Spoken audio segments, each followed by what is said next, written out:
ఎన్నికల ప్రయోజనాల కోసం పోలవరం టూర్ అంటూ కుట్రపూరితంగా ఆనాడు కోడ్ ఉల్లంఘించలేదా బాబుగారు? Question number 2. జైలు నుంచి విడుదలై స్వాతంత్ర సమరయోధుల హైదరాబాద్లో ర్యాలీ చేసి కోడ్ ఉల్లంఘించలేదా బాబు? Question number 3. నిరసన కార్యక్రమం పేరుతో కోడ్ ఉల్లంఘించి రేణుగుంట విమానాశ్రయంలో రౌడీలా రెచ్చిపోయింది నిజం కాదా బాబుగారు? Question number 4. కోడ్ ఉల్లంఘించి ల్యాండ్ టైటిలింగ్ యాక్ట్ పేరుతో IVRS కాల్స్ చేయించి ఓటర్లను తప్పుదోవ పట్టించింది నిజం కాదా బాబుగారు? Question number 5. మ్యూజికల్ నైట్స్ పేరుతో స్వయంగా సీఎంతో సహా మంత్రుల రాత్రంతా సేద తీరితే అది కోడ్ ఉల్లంఘన కాదా? Question number 6.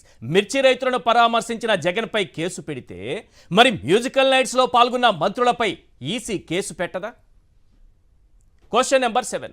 మిర్చి రైతుల కన్నీళ్లు జగన్ తుడిస్తే చంద్రబాబు లోకేష్ సహా ఎల్లో మీడియా ఎందుకు వెక్కి వెక్కి ఏడుస్తోంది? Question number 8. తిరుపతిలో కౌన్సిలర్లు ఎమ్మెల్సీని కిడ్నాప్ చేసి ఎన్నికలను అపహాస్యం చేసినప్పుడు ఏమైపోయింది ఈసీ? Question number 9. ఎల్లో మూకల దాడులతో తునిలో 4 సార్లు వైస్ చైర్మన్ ఎన్నిక వాయిదా పడితే ఎక్కడుంది ఈసీ? Question number 10.